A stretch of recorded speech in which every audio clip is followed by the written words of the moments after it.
Hi everyone. বর্ষাকাল যে কোনো গাছের চারা তৈরি করার জন্য পারফেক্ট সিজন। তাই আমি ভেবে রেখেছিলাম এই মনসুনে অনেকগুলো গাছের চারা তৈরি করব।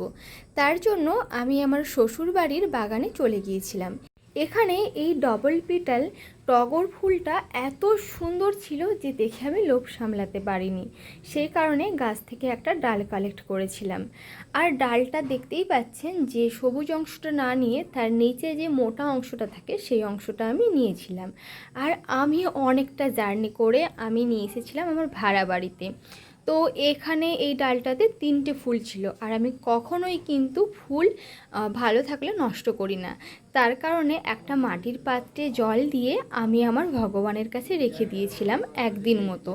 তারপরের দিন একটা প্লাস্টিকের যে কন্টেনার হয় তো ওগুলো ধূপ দিয়ে আমি ড্রেনিং সিস্টেমটা করে নিয়েছিলাম।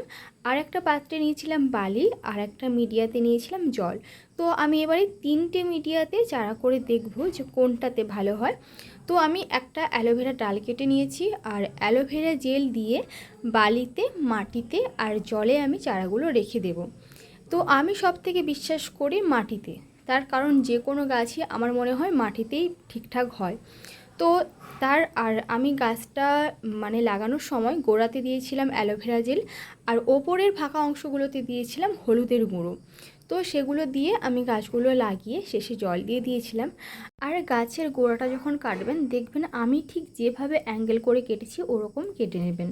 আর হ্যাঁ, আমার একটা বাইক অ্যাক্সিডেন্ট হয়েছে, তো আমার কন্ডিশান এখন খারাপ আছে, এই কারণে আপনাদের ভিডিও দিতে অনেক লেট হচ্ছে। তো আমি জানি না কবে ঠিকঠাক হব আর আপনাদের নতুন নতুন ভিডিও দিতে পারবো।